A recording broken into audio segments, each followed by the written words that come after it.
In today's video, we are going to talk about why we should not make miraculous claims for or about what diet and exercise are capable of achieving in a human body. We're going to talk about contradictory proverbs. We're going to talk about Descartes' evil demon, the right to be forgotten, and why dead vegans aren't funny outside of very specific contexts. Lastly, why living vegans aren't funny in any context ever. Don't laugh! All that in about 10 minutes or so. Strap in. Satisfaction guaranteed, or you can have your money back. What's up, family? It's your boy Danny, fresh in the flesh, back on YouTube's most criminally underrated channel with another episode, reminding you once again that you are beautiful, capable, and strong, which means that you are good enough for whatever fate cooks up and sends your way. And you're gonna stay that way because you are gonna eat meat, move weight, and stop making fun of dead vegans. If this is your first time here and you wanna learn how to make sense of your experience, and you wanna learn how to Pareto optimize your whole friggin' life, well, stick around and find out. Rolling! A YouTube star who said a vegan lifestyle and prayer had cured her of cancer has died of cancer. This happened a long time ago, but I've been seeing it recirculating, and so I've also seen people laughing about it in a way they shouldn't have, so I figured it's time to bring it up and address some of the issues involved here. A YouTube star who claimed a vegan lifestyle cured her breast cancer has died of cancer. I was being healed, by the way, the link in the description down below to this piece. I was being healed by using the vegetables and fruits. YouTube star who said veganism and praying had cured her of cancer. That's Mary. Carnivores would never do that now, would they? Carnivores would never make ridiculous claims like meat cured all of my diseases and that meat cured my cancer, my breast cancer specifically. They definitely wouldn't do that when they were certain that they hadn't isolated the very specific variable in question and controlled for all other salient factors now, would they? Mary Lopez, who was known for blogging alongside her niece Liz Johnson, they were known as Mary and Liz, there's a link to their channel in the description down below, which is still up, died from the disease in December. And it was like December 2017, maybe. According to Liz, after it spread to her blood, liver, and lungs. However, Liz claims veganism could have saved her aunt. Despite the spread of the disease, if only her aunt or her carer, Mary's carer, hadn't fed her meat. In one video, Mary also revealed that she completely skipped cancer treatment as recommended by her doctors. First of all, to be clear, I'm not telling you to ignore your doctor. I am not telling you not to ignore your doctor either.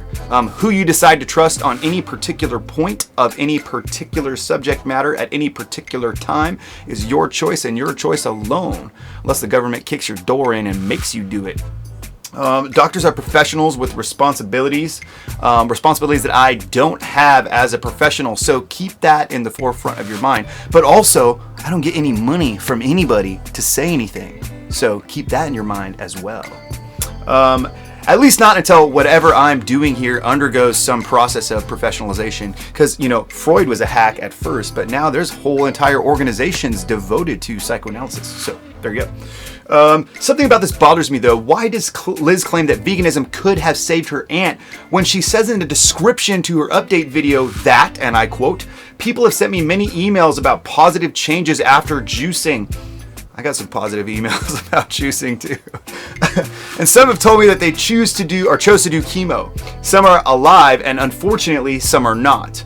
We never claimed that this would 100% work for everyone. Well, I seriously doubt that we're going to get a ballpark figure about how effective it is about treating or curing cancer. I mean, 0.1% and 99.9% are both not 100%. So, that said, this is a much more honest and much more humble claim than she's made in other places. More from Mary, quote, "It's my choice. I've been okay. I haven't died. I haven't gotten to the hospital. I'm going to continue this path of going natural." Oh my God, that's when I reach for my revolver. That's when I reach for my revolver. You know I hate that word.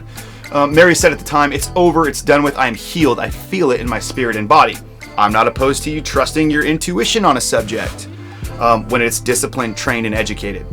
I'm not opposed to you ignoring your intuition on a subject either if your meta-intuition thinks that your normal intuition is off a little bit. Practical wisdom is much more than just trusting yourself or some part of yourself over and above some other part of yourself. It's also more than trusting the experts, God, or any other simple formula. This is why so many secular and religious proverbs or just wisdom directly and literally contradicts itself, like frequently. Have you ever thought about that? Is it too many cooks spoil the broth, or many hands make light work? Is it does absence make the heart grow fonder, or out of sight, out of mind? Or from the book of Proverbs, chapter 26, verses 4 and 5, listen now. Answer not a fool according to his folly, lest thou also be like unto him. And then verse 5, answer a fool according to his folly, lest he be wise in his own conceit. Well, which is it? And to tie it back to the philosophy of nutrition, which is what we do here, is it 𝑊𝙚𝙚𝙧𝙀 or Paul Saladino? Here's the thing. Paul looks like he could be 𝑊𝙚𝙚𝙧𝙀's brother. Both are good-looking 40-something doctors with great physiques who publish best-selling books with completely opposing messages. Even our vegan friends don't know the answer to that question.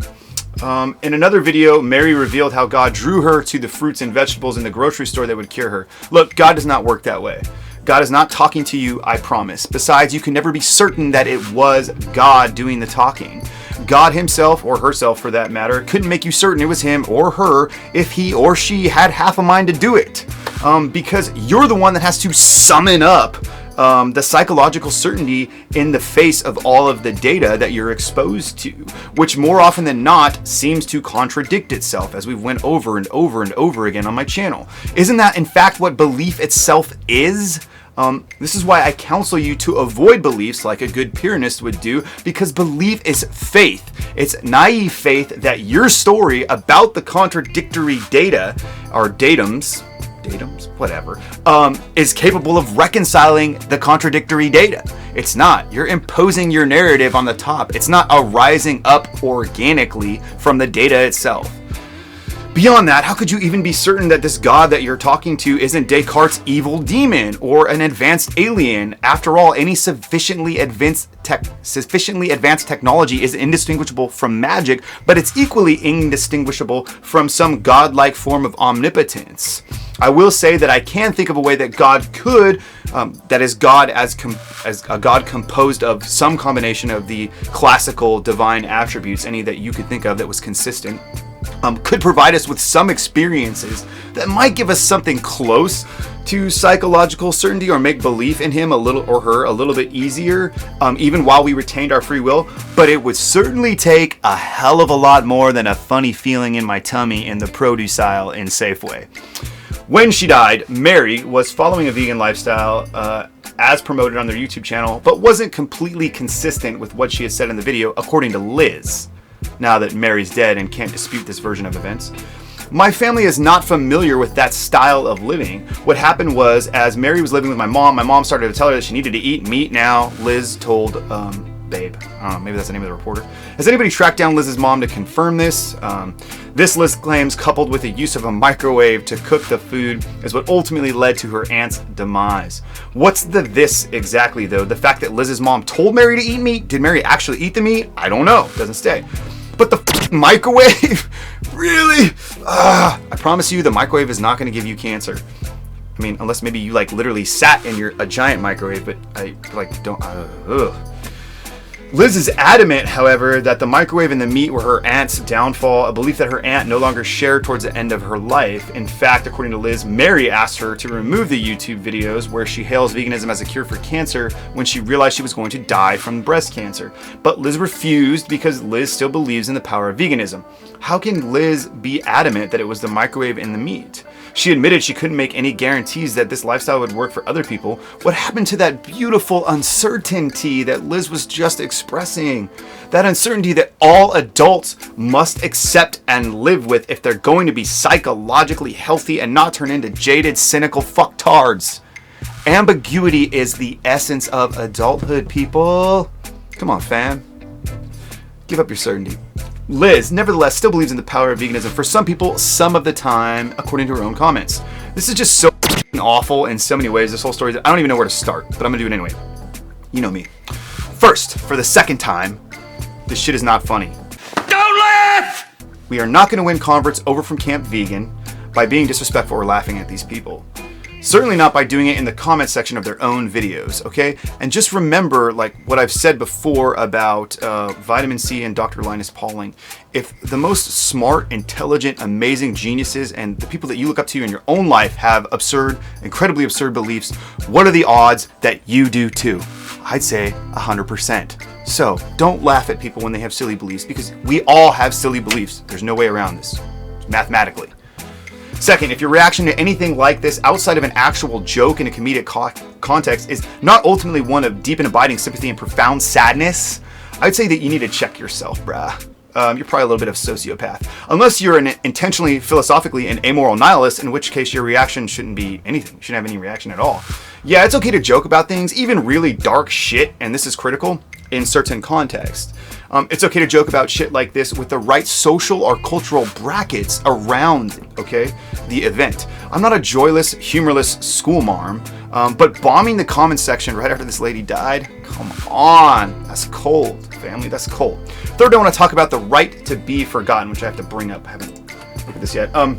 Basically, the RTBF, the right to be forgotten, is a right to have private information about a person removed from internet searches and other directories under some circumstances. Mary asked Liz to take this shit down. She didn't really do that. I mean, she added a few like comments to some of the videos. Everyone has a right to make mistakes, okay? Your hippocampus like is ruthless. It will like cut memories out, right? And it's not fair to certain people. Not everything is history, okay? And so you got to be careful on the internet. A, first of all, because now it is.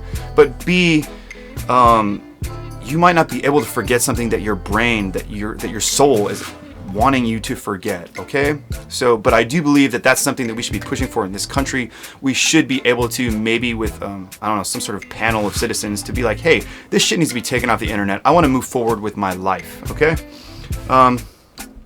Fourth.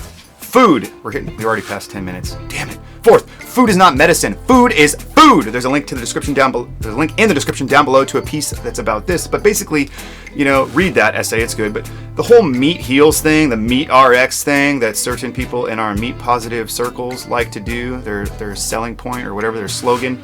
It's cute, but it's totally fucking irresponsible in a lot of different ways, and it needs to stop. I mean, would meat have cured Mary's cancer? No. Sure, meat can technically heal, right? But there are certain contexts wherein we can cure scurvy with raw horse meat. I've gone over this before in my videos. Context is everything here. Typically, however, when it comes to nutrition, cause is way more complex than eat this one thing to fix this one problem. It's way, way more complex always than eat this one thing to rapidly and magically fix all of these problems. That you've been dealing with for I don't know how many years. I think we should steer way clear of making any miraculous or even any big claims for what can be accomplished with diet, nutrition, and exercise, especially when someone has made a lot of changes simultaneously in their life. Because how do you know what change was it that did it? Or maybe it was all of them, but maybe it could have been any other combination of changes as well that did the same thing. Please leave miraculous claims and shit to the vegans. Okay, and for installment number 2 of shit I found on the internet, Güevedoces. It means, in slang, eggs at 12. A rare condition is being explored that has already been found in 4 different countries around the world, whereby children appear to be born as female, but as they grow into puberty, around the age of about 12 years old, they suddenly develop penis and testes and effectively turn into little boys. So the condition is called Güevedoces. Anyway, there's a link in the description to this story down below. You should watch it. Basically, these kids are girls until they're 12, functionally, anatomically, culturally, and then all of a sudden they sprout testes and a penis. There's something that goes wrong during development, not genetically, just hormonally, that causes this massive delay in receptivity, or androgen receptors, and their receptivity to testosterone. I don't know. It's awesome. Check it out. Anyway, that's it for today. There are lots of links in the show notes section for you to take advantage of, so I suggest that you do that. It's your boy Danny reminding you once again, you are beautiful, capable, and strong, And you want to know how you can be certain of that? By doing those things, by being those things. You're going to have the energy, the vitality, the vigor, and enough zeal for life and love for the people around you to be those things, because first and foremost, you are going to eat meat and move weight. Is it going to take more than that? Yeah, but you're going to be ready to do that, at least physically, because you're going to do those two things. Aight? See y'all in a few days. Chuck-a-deuce!